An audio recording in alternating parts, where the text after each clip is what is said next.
The reason I asked y'all at the beginning about what you can use each for is because I do want to lay out the differences, because there are some pretty stark differences between Sidekick and the planner. Both are means, they're a way to access our resource bank.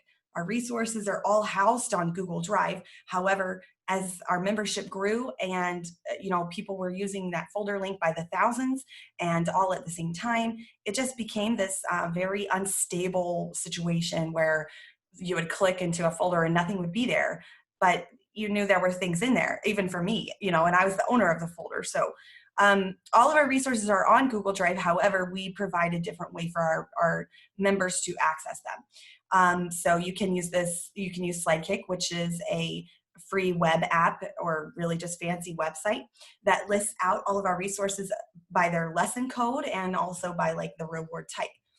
And that's really best for new users. Honestly, the planner is really for more advanced users, people who are familiar already with our resources and how to use them and things like that. But the planner is so much more than what Slidekick is, because Slidekick is really just our resources. But the planner is a personalized resource bank. So we're talking like you don't have to type in a lesson code anymore.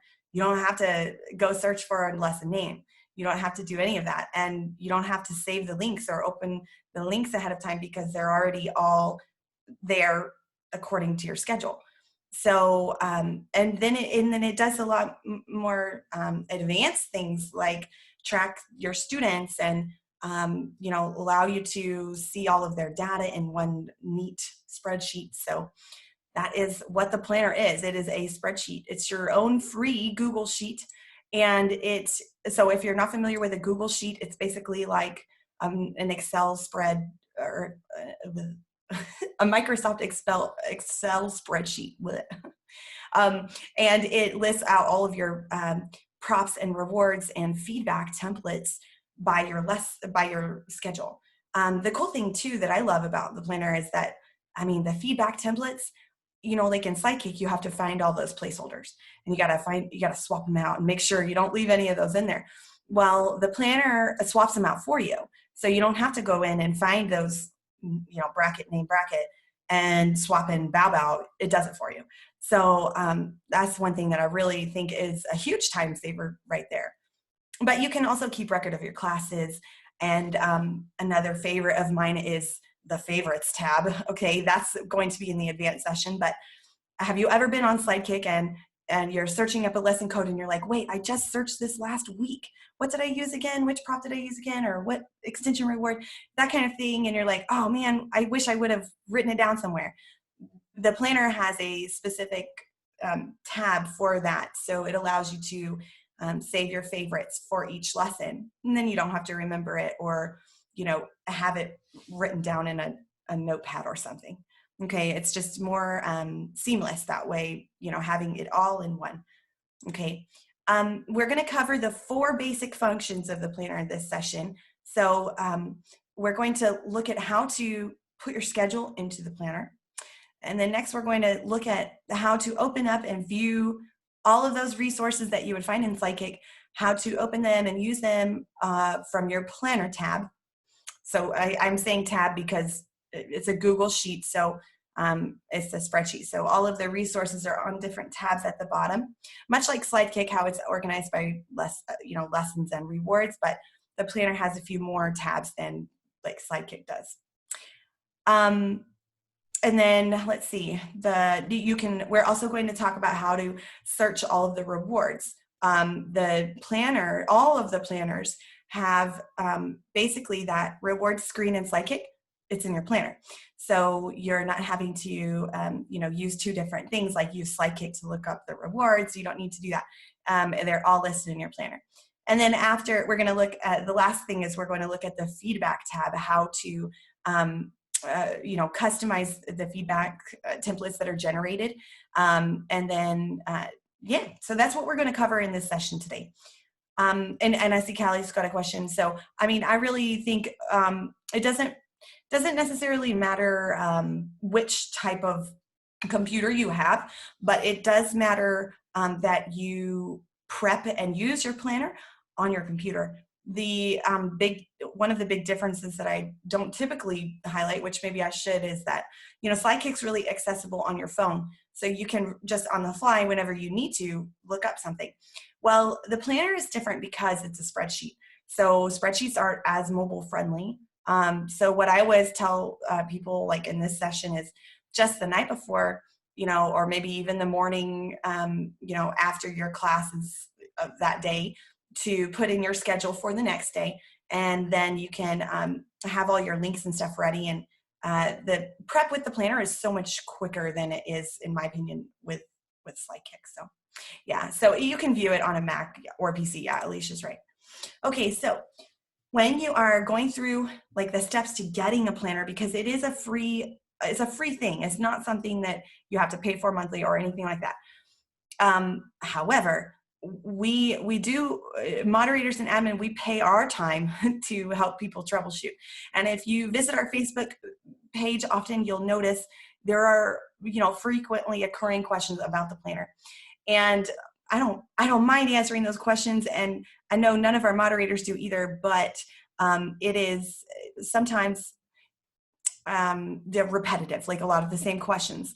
When we first started using the planner, I just shared the link and let anybody copy it and use it. But then we started getting inundated with just questions that were the same questions, basics that they should have already known. So that's why we have implemented this quiz type thing now, just to kind of curb some of that, because our moderators and admin are all volunteers, and so I don't want them spending any more time needed from away from their family or whatever than myself. And so that's why we have this request form. So the 2 steps to getting your planner in the first place is to complete the request form after playing around with the practice planner. So we are going to look at the actual planner today. So I'm not going to be showing you things on the practice planner because you want to see the good stuff, right? Like, what's the end result, okay? So just know that everything you're watching today, you are going to get those answers to the quiz that's there on number 2. And I will send the link at the end for the quiz and for the practice planner. Probably I'll just send this link for this whole document. That way you can just click on open whatever you need to. Okay, so here we go. Let me go ahead and I'm going to open up, there we go. Okay, so when you click this link right here, or you can click that link in the slide guide too, but this link is going to create a copy of the practice planner. But since we are going to look at the real planner today, it's going to look a little tiny bit different. But when you click that link, you'll be taken to a screen that looks like this. And what you need to make sure you're on your computer, not on a phone. And you also need to make sure that you're like only signed into one Google account, really, because when you're signed into multiple Google accounts, when you click make a copy, things can get a little murky. It's like, which account did it copy on? So just, I always recommend sign out of your account, sign into one that you want to use for, all your Google Slides stuff, and then come back to this link, okay? So I'm going to click make a copy, but I already did click make a copy. So I'm going to go over to my copy. When you click that blue button, make a copy, it will show you your copy of the practice planner. And those are the same steps that you'll do once you get your actual planner. We'll send you that same copy link, okay? All right, so I'm going to just go ahead and name this because I don't really want a bunch of things floating around on my Google Drive that say copy of. A good rule of thumb is to name it or put somewhere in the name the date. Okay, what date did you copy this on? Okay, so I just clicked right here in this top bar. That's where I clicked, but you can also click on File and click Rename. Okay, you could also do this cool new thing, add a shortcut to your drive so it shows up like as soon as you sign into your Google Drive or open up the Google Drive app, it'll be there at the top for you. So I'm going to put today's date, which is April 25th, and I'm going to maybe put my planner. And I just hit it. I hit enter to make that name change take effect. Okay, so you'll notice when you make your copy of the practice planner or the real planner, there's going to be a schedule in there, and it's like, oh, November 27th. That's the last time I updated the planner, so it's going to be not your schedule, right? We don't want that schedule in there. So we need to click reset. And when you make a copy anytime of the planner or the practice planner, you're going to have to authorize the macros that make it do all of the magical things, okay? So when you click this button, reset, it's going to take you through a series of steps to authorize the macros that are embedded within your copy. So I'm going to go ahead and click reset, and this is one of the quiz questions, okay? So pay attention here. So first step is to click reset, and you'll notice they're numbered here, okay? So I'm going to hit reset planner. And whenever I click reset planner, it's going to give me this little green box at the top that says running script. Just let it do its thing. I'm not touching the mouse. And it's going to give me this pop-up, and it's going to say authorization required. And it's like a series of steps. So pay close attention. This script and the macros that I wrote into the master planner are not published on the Google Chrome like web store. So you're gonna see some like scary warnings, but I have thousands of people that'll vouch for me. I'm not trying to hack your computer or anything. So I'm going to see my account that I'm signed into, and this is one of the reasons why I said it's important to sign in on only one account, okay? Because then you're gonna see multiples here, and it'll just be a little confusing. I'm going to click my name, and then it's going to say this app isn't verified. Oh my goodness. And it's going to want you to click back to safety, but don't click that. If you click back to safety, your planner's not going to work, okay? So you would click advanced, and then it's going to give you the link to go to the Google Slides planner, okay? So I'm going to click this right here.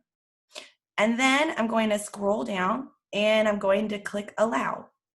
And as soon as I click that blue allow button, it's going to allow those magical things to start happening.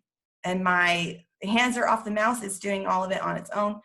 And my video feed will probably lag here in a second because it's a lot of stuff here. Okay, so you notice whenever I clicked reset planner, it took me through a series of tabs. It did some things, and now I'm back on the input tab, which is right here. You can see the names of the tabs down below.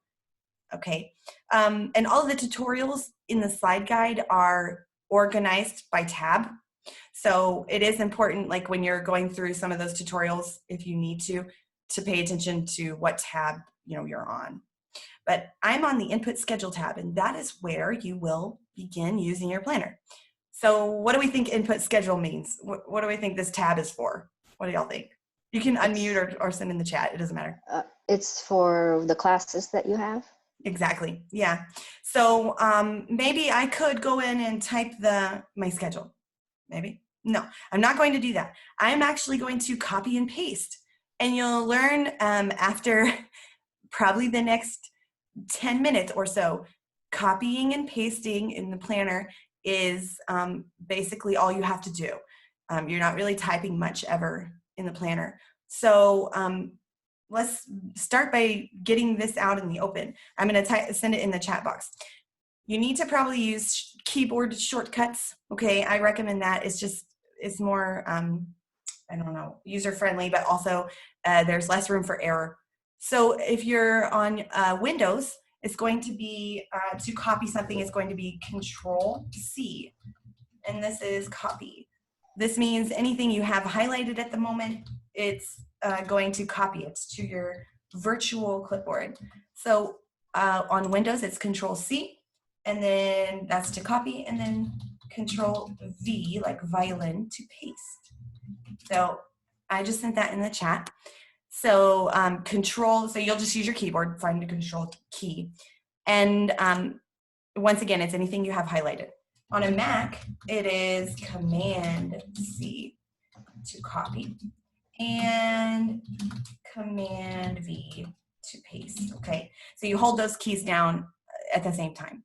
I always put, hold down Command or Control first, okay?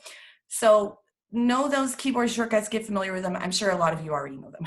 Okay, so let's go to copy our schedule. So what we're going to do is open up the VIP Kid Teach app, and I'm going to highlight my classes for the day. I recommend doing or inputting or pasting only a day's worth of classes because of last minute schedule changes. I'm sure you guys have experienced that before, where you prep for a lesson, maybe like you get a booking and last week it was lesson 2, and you do some prep for it, and then class time comes and the kiddo is taking lesson 4. This means that mom or dad changed their schedule in between y'all's the booking time and the class time. So I always just say do one day at a time. Okay, that is one of the quiz questions. Okay, so just be remembering that. So what I'm going to do is I'm actually going to take, hold on, I'm going to move these toolbars out of the way. Okay, there we go. So I have the VIP Kid Teach app open. I also am doing a couple of key things here that will eliminate some common issues with copying and pasting. I'm going to go ahead and widen the app, like make it a little bit bigger. And I'm going to zoom out a little bit. I'm here at 100%. I'm going to make it maybe 90% so that I can grab just tonight's classes, okay?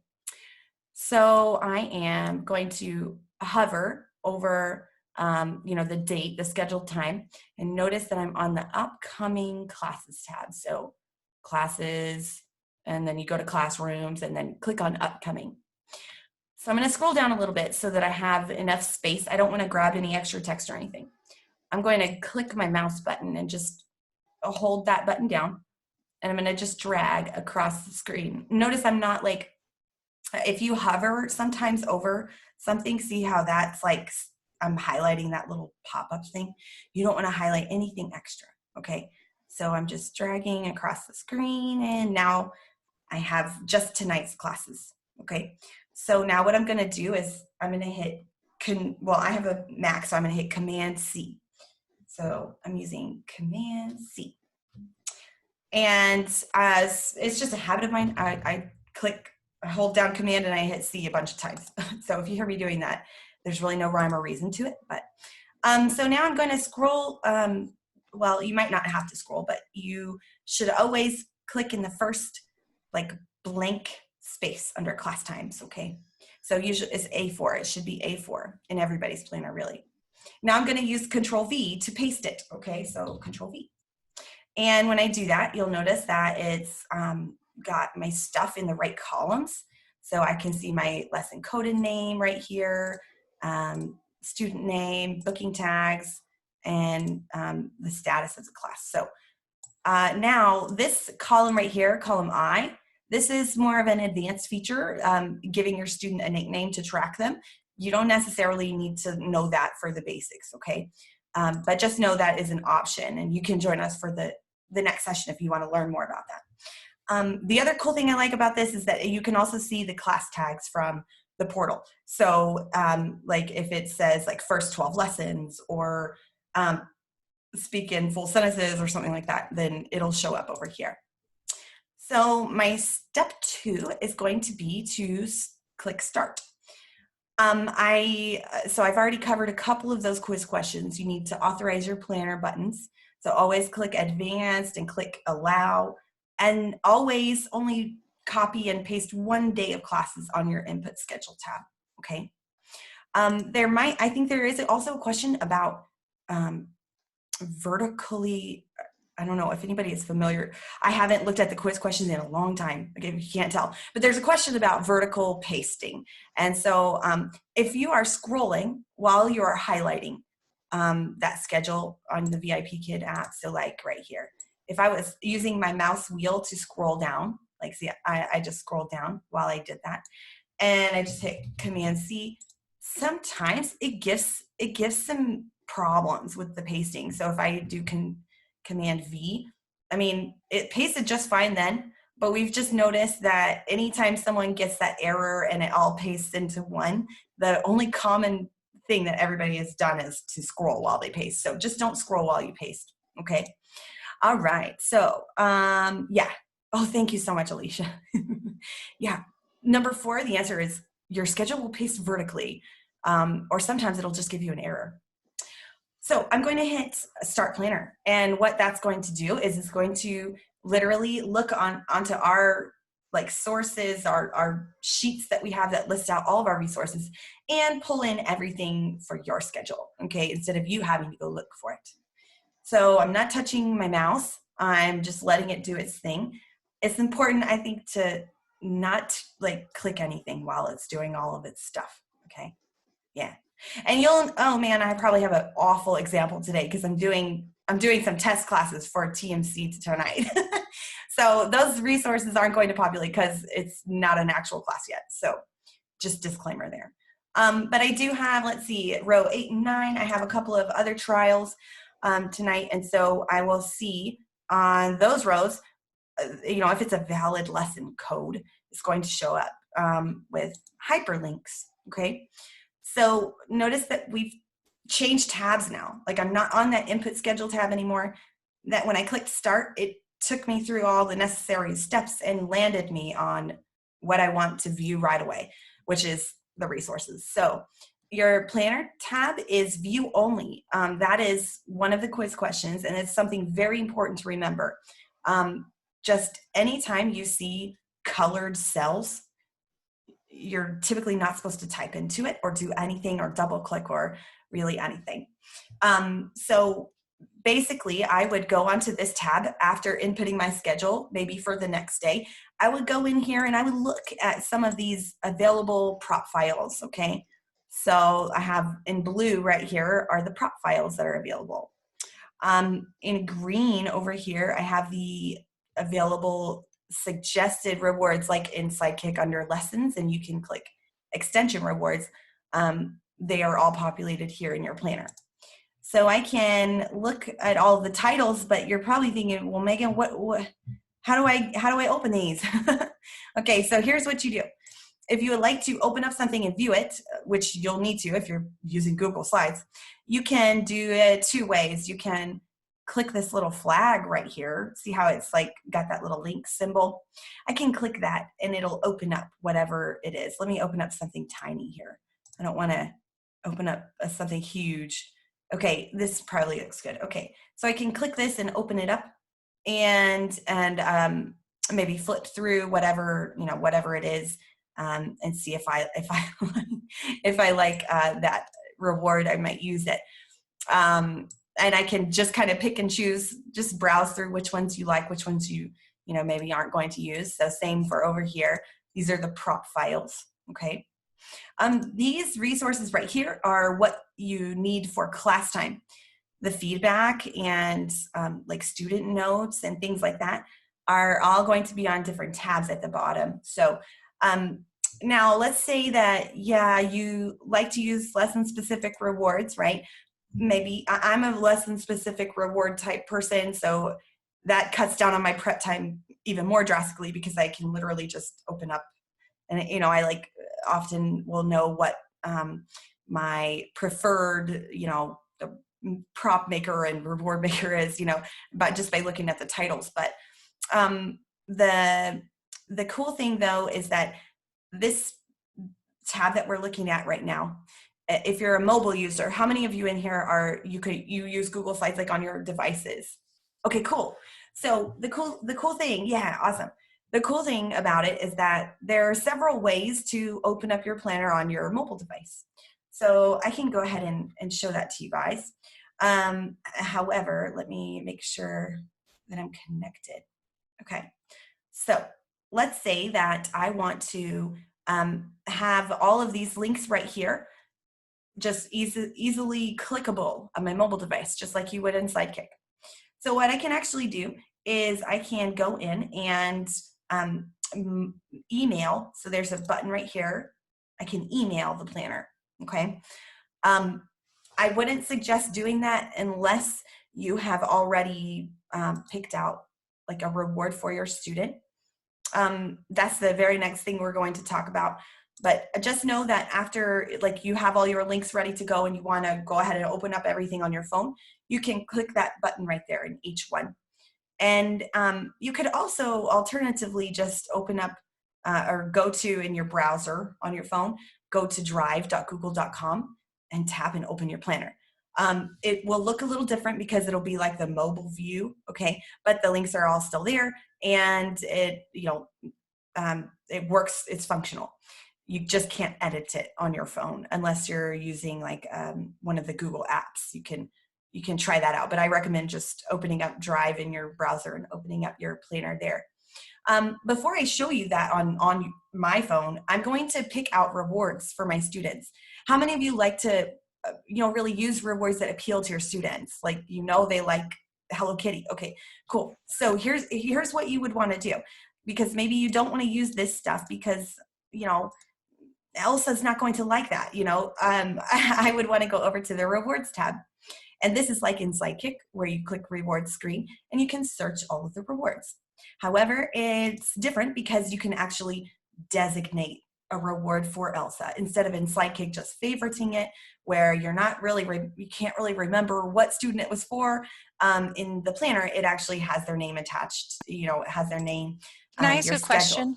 Yeah, Sorry. Go ahead. Sure. Yeah, go all ahead. I wanted to know is, will it track what rewards we have used in the past with our students? So like when we're searching, we can be like, oh, I know she likes Mr. Potato Head, but I use it. Well, okay, good. I'll be quiet. It does. Now, your question comes at the perfect time, because the only way that it will track or know what reward you actually used with your student is if you record it right here on this tab. So it's important, like if you're, going to use this one today, you want to make sure to put it in the selected reward column, which you guessed it, it's a copy and paste. Okay, so here's what we're going to do. Just like in Sidekick, the top rewards are always the newest ones added. So you can look through those new rewards on the all rewards side. Notice it's kind of like divided into two. So I have my rewards on the left side, and then on the right side, I can search all rewards. Okay. So let's say that I know that, this made me laugh. I don't understand. I saw this one and I said, stray dogs. Oh no. And I actually haven't looked at it. It's probably a very cool reward, but I thought that was funny. Okay, so maybe I want to use something, something for sports, because maybe, Molly really likes sports. So I want to use this. So same concept as on the planner tab, I can click this flag to open it. The other thing I forgot to mention was that you can use a keyboard shortcut to open a link on your planner, all links. So on a Mac, it's Alt. No. Yeah, no, it's Alt Enter. I think. No, Option Enter. Oh man, I always forget it. If you already know it, then that's fine. That's for Macs. And then to open a link on your Windows, it's Alt Enter. Correct me if I'm wrong. Alicia, do you remember what it is? Is it Alt Enter? I don't know. Yeah, Alt Enter for. It's Alt Enter for Windows, right? Yeah. Okay, and then Macs it's Option Enter. I can go check. Yeah, no big deal though. It's okay. But yeah, I mean, it's just that's how I open up stuff, because then I'm not having to hover and stuff. So I can just click once on something and I use Option Enter, and I can just open it up right there. Okay, and just kind of flip through it and see if it's something that the kiddo would like. So let's say, yes, Molly would love this one. Let's use this one. So we're going to designate it as Molly's reward. So I'm going to use Control-C to copy this link, okay? Notice I'm not double clicking or anything. I clicked once to have the box highlighted in that outline of the blue. Whoopsie, I accidentally clicked that. So as long as you don't see a blinking cursor, you're good. This right here, how my screen is showing that blinking cursor and I'm editing the text, don't do it. This is just a no-no, okay? So I'm gonna go over to Molly right next to her name, and under selected reward, I'll see white cells. This means I can edit it. I can put something there. So I would hit Control or Command V to paste it. And when I do that, you're gonna see that, okay, that link just transferred right over there. So I can open it up again if I want to. But the even cooler part is that I can actually see that reward on my planner tab. Okay, so I'm going to go ahead and just put some rewards for all the kiddos, just so that I know I can show you for a better example. Yeah. Okay. So in your reverse tab, the ones on the right can go with the classes. That's right. So yeah, exactly. So basically, either from either side, any of the links are copyable. So yeah, the ones I'm looking up don't look like they correspond with the lessons. Yeah, so if you're looking up something that's for a specific class, you may just consider using like these right here, suggested extension rewards. Those were the ones we were looking at on the planner tab as well. So I hope that answers your question, kind of. Yeah, go ahead. I have a question. Yeah. So sometimes I like to do my own rewards. So in this, the white space for my reward, can I copy and paste my own link and Yeah, just pop totally. it in there? Okay. Yeah, totally. So like, let's say you wanted to use the tic-tac-toe thing, and you know how you have to make a copy? Well, okay, if you don't use Google Slides that much, then you might not know that, but the tic-tac-toe rewards and the memory game, you have to make a copy of them. So when you open it up, it prompts you to make a copy. So this is where you would want to put the actual copy link, right? So the way that you can do that is by using Control or Command K. That's definitely like, that's how it brings up, it allows you to create a link. Or alternatively, you could literally just take like any kind of link right here. I could copy it and I could just put it right there and it will hyperlink it. So it'll look kind of ugly and it'll look a little weird because it's not showing the title of the reward, but you can always just fix that by using Control K or Command K, and you can just edit the text that's shown. So like my reward or something like that. Thank you. And then that way you can have a nice clean title right there. So yeah. So that's like kind of step number 3 is that you're designating rewards for your students so that your planner knows what you actually used instead of just guessing, you know, like, oh, did you use an extension reward? Or it's not that smart, you know, so you have to tell it what reward you used. Then you go back over to your planner tab. So after I've picked out rewards for all my kiddos, they're going to show up in column I on my planner tab. So I have my reward links all ready to go right there. And then I also have my prop links and available extension rewards and all that. So basically, you know, I have everything ready I need, you know, that I need for class. So that's kind of where you are done with prep. And what you would then do is open up, if you're a mobile user, open up your planner on your phone so that you can open up those links. So I'm going to show you both ways, okay? So I'm going to click Email Planner. When I click Email Planner, what's going to happen is it's going to email it to whatever account is signed in over here, who owns the planner, that kind of thing. But we have seen some issues with like Yahoo and Hotmail accounts. Like sometimes those two domains, like you're allowed to have like a Google account as well, even though it's not Gmail. I recommend using a Gmail address, okay, to create your planner and use, you know, your planner. Use Gmail, okay. So I'm going to click Email Planner, and when it does that, it's going to say running script. It's not going to show you anything. It's just going to say it's finished. And so then if I go to my my device on, like, I have the Gmail app, and I can actually, I don't want to stop my share because then I'll have to share they'll have to go through a series of different sharing. So I'm just going to hold up my device. But as you can see, I have an email for myself, okay? And it has an attachment on it. And this attachment is a PDF document. So it emails this tab in its current state to your email address as a PDF. Yeah, go ahead, Callie. Yeah. Do you have to email it to yourself though? Is that the only way it will track everything? Because nope, like I don't. Okay. Just Yeah. because if you have like software on your computer, you don't have to, and it will still save it within. Oh yeah, good question, Callie. Because this is something we see asked often. I should probably like write this into my little script I got going on here. But the way that Google Drive works, and like all Google things like slides and docs and sheets, every single type or, you know, edit that I make is instantly saved. So I don't need to hit save. You won't ever find a file save over here because it doesn't exist, because it does it as you work. Does that make sense, kind of?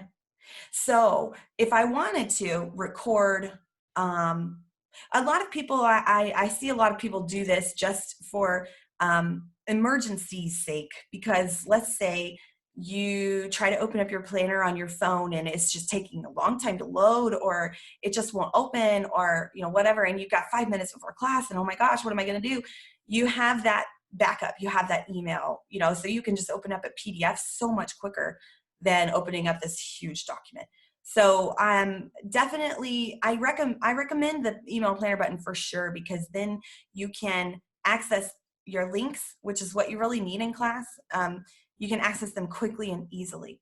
So that's a pro about that button. The other way to, go ahead. I'm sorry, are you recommending it for mobile users, or are you also recommending it for people who are just using it, like I use OBS? Yeah. Oh, you do use OBS? Yeah. Okay, so my answer for that is a little bit, it depends on your system, your like computer system. I don't ever, like, there have been rare occasions that the entire planner has just stopped working for everybody. You've copied the master planner, so the document I have open right here is not really connected to the master planner. So if like something goes wrong on my end, we're not going to have issues on your end because you have a copy.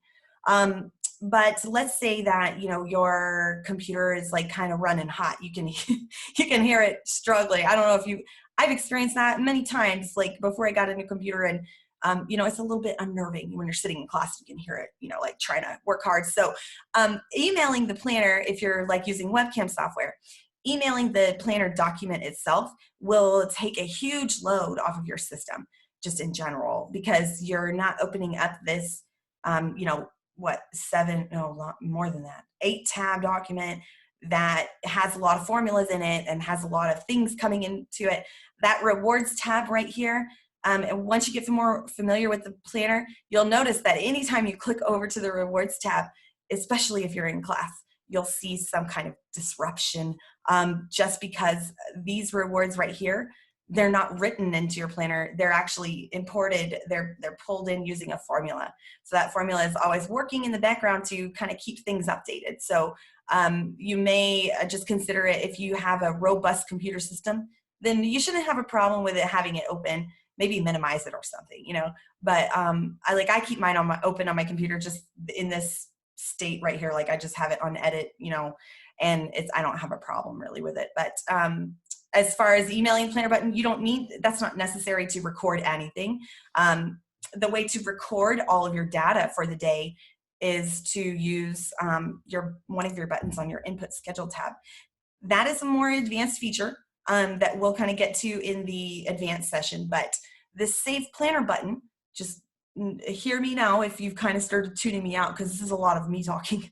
But on the save planner button, don't click that a bunch of times a day, because what this button does is it takes whatever is on your planner tab and it takes it as a copy and a paste.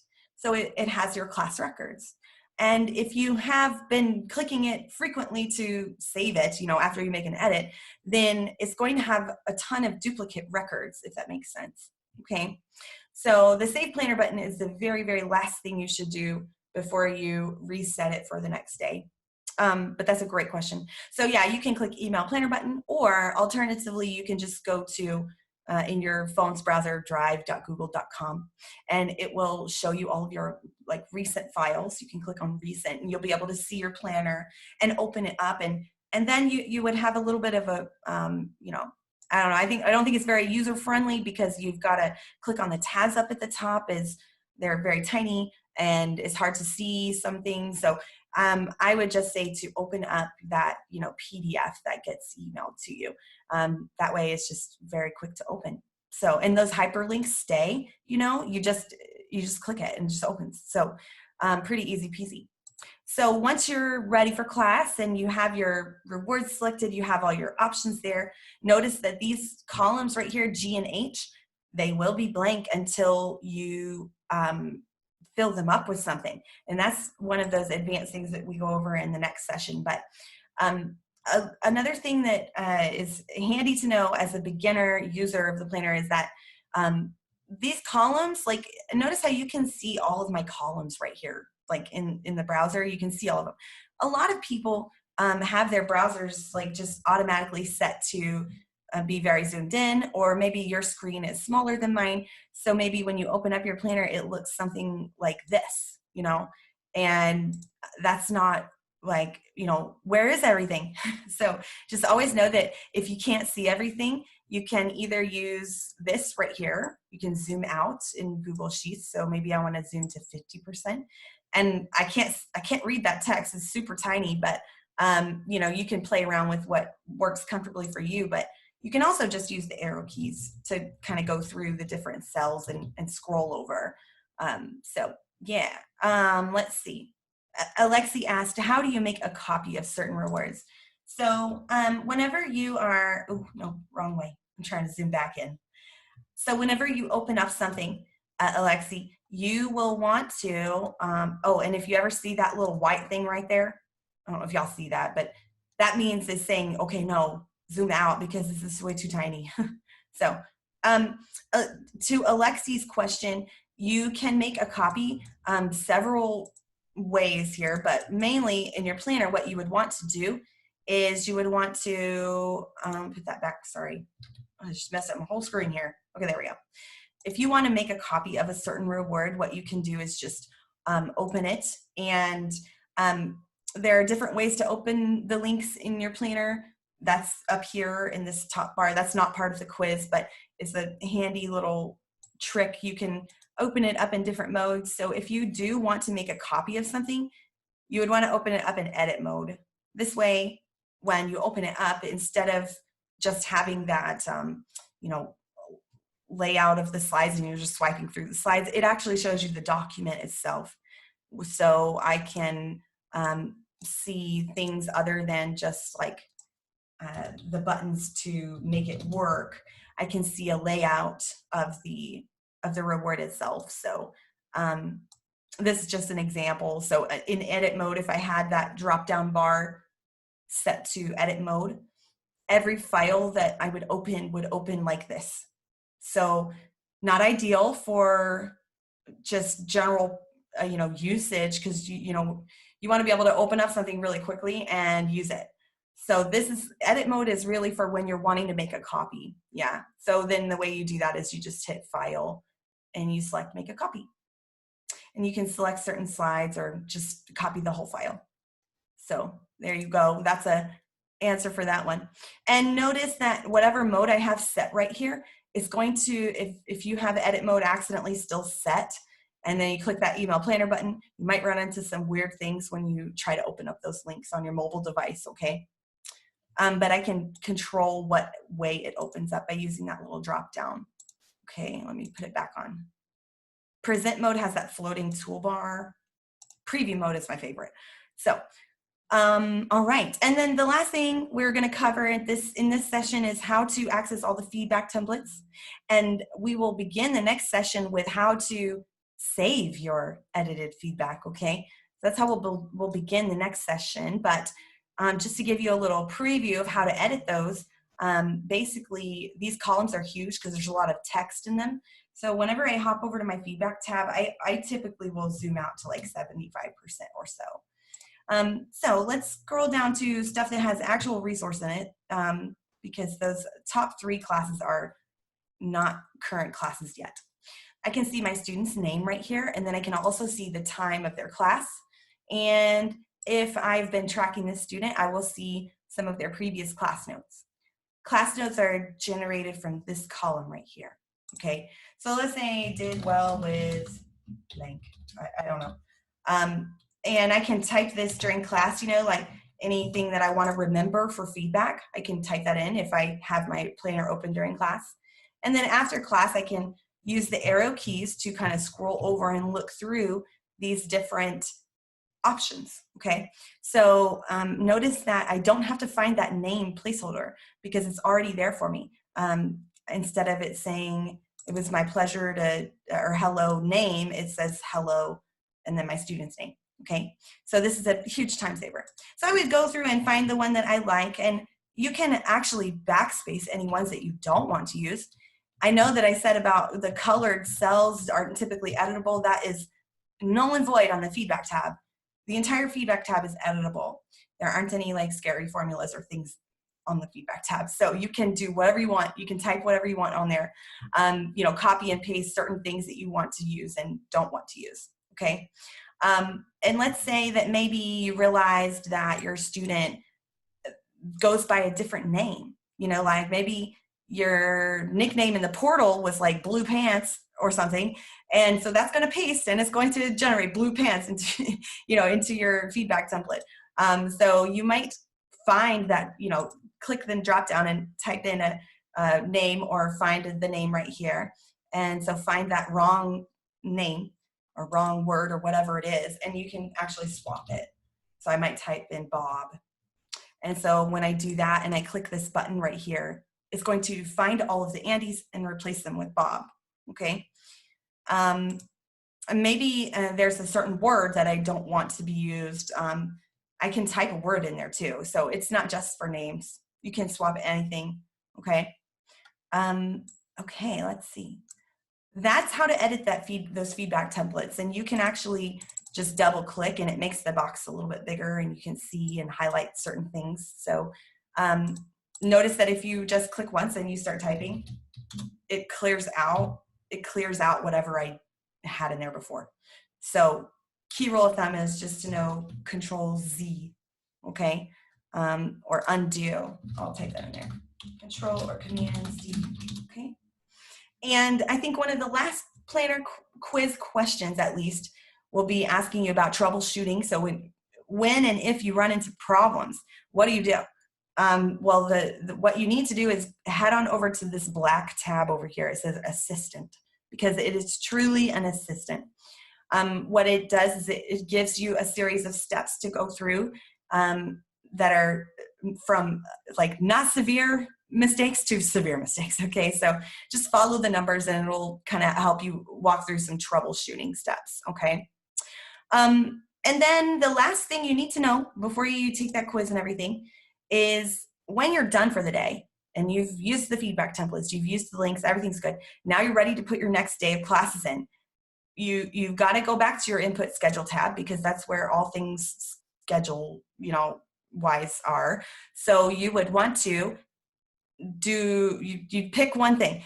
If you want to track, like somebody was asking about tracking students, if you want to track students, then you would need to click this save button, okay? So that takes all the data, all the rewards you picked, all the just everything, your notes, and it takes it and puts it on your classes tab, which I'll go over in the next session. But you would click Save Planner if you want to do that. If you don't really care about tracking students yet, you really just want to use it for efficiency purposes, then you would click right over here to Reset Planner. Whenever I click Reset Planner, it actually takes everything away and I can start with a fresh, clean slate, okay? And then it's ready for me to paste my next day of classes. And I wanna always just like give it time to load. I don't know if y'all noticed this little bar over here is kind of like popping up, you know, I wanna wait until all that's done before I start doing things to it again, okay? All right, so I've got about 4 minutes until the next session starts. So feel free to go ahead and send your messages or questions in the chat box. I am going to go ahead and share the link to this presentation so that you can flip through those slides and click these links to get started getting that planner. And if you have any questions, you can send them in the chat box, and that way I'll have your name and your question, and I might be able to reach out to you. But know that everything we learned about today is in the slide guide in a very detailed written directions, but also in video form. So thank you guys so much for coming today, and I hope that this helped you wrap your mind a little bit around the planner, okay? And you are welcome to join us on the next session. Let me go ahead and grab that link